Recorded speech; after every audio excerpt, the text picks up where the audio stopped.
ప్రభునందు ప్రియులైన మీకందరికీ యేసుక్రీస్తు ప్రభువారి నామంలో శుభవందనాలు తెలియజేస్తూ ఉన్నాం.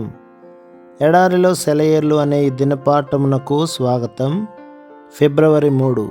వెంటనే పరిశుద్ధాత్మ ఆయనను అరణ్యములోనికి త్రోసుకొని పోయెను. మార్క్స్ వార్త 1:12. దేవుడు చేసే మేళ్లకి ఇది విచిత్రమైన ఉదాహరణ. వెంటనే అంటే దేని వెంటనే? ఆకాశం చీలి పరిశుద్ధాత్మ పావురంలాగా క్రీస్తు మీదకు దిగివచ్చి, తండ్రి దీవెన వాక్యం, నీవు నా ప్రియ కుమారుడవు, నీ యందు నేను ఆనందించుచున్నాను అంటూ వినిపించిన వెంటనే.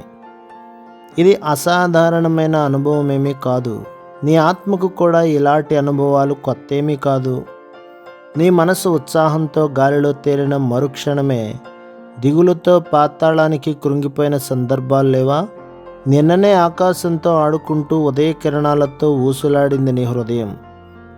ఈరోజు దాని రెక్కలు ముడుచుకున్నాయి, దాని నోరు మూతబడింది. మధ్యాహ్నం తండ్రి చిరునవ్వుతో కేరింతలు కొట్టావు.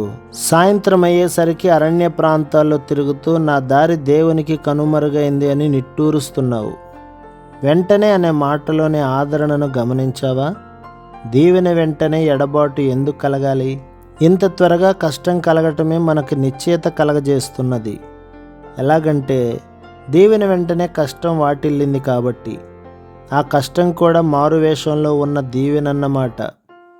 నువ్వు అరణ్యాలలోనూ, గెత్సెమనే తోటలోనూ, కల్వరిలోనూ ధైర్యవంతుడివిగా ఉండాలని దేవుడు తన సన్నిధి కాంతిని నీపై ప్రకాశింపజేస్తాడు. నువ్వింకా లోతుల్లోకి దిగగలగాలని నిన్ను పైకెత్తి నీకు బలాన్నిస్తాడు. అసహాయులకు సహాయం చేయడానికి గాను నిన్ను రాత్రి చీకటిలోకి పంపనుద్దేశించి నిన్ను వెలిగిస్తాడు. అరణ్యంలోకి పోవడానికి అన్ని వేళల్లోనూ నీకు శక్తి చాలదు. యోర్దాను నది ఒడ్డున మహిమానుభవం పొందిన మరుక్షణంలోనే నీకు ఆ శక్తి ఉంటుంది. బాప్తిస్వంలోని తేజస్సే నిన్ను అరణ్యంలోని ఆకలిని తట్టుకునేలా చేయగలదు. ఆశీర్వాదాల తరువాత వచ్చేవి పోరాటాలే. ఆధ్యాత్మిక జీవితాన్ని స్థిరపరిచేదాన్ని అనేక రెట్లు అభివృద్ధి చెందించే పరీక్షలు సామాన్యమైనవి కావు. ఆ సమయాల్లో నరకమే దిగి వచ్చినట్టు ఉంటుంది. మన ఆత్మ వలలో చిక్కుకుపోయినట్టుగా అనిపిస్తుంది. దేవుడు మనల్ని సైతాను చేతికి అప్పగించాడని అర్థమవుతుంది. అయితే ఆత్మకు దేవుణ్ణి కాపరిగా ఉంచుకున్న వాళ్ళకి ఈ అనుభవం ఒక ఘన విజయానికి దారితీస్తుంది. శోధన తర్వాత కాలమంతా జీవితానికి 60 రెట్లు ప్రయోజనం కనిపిస్తుంది.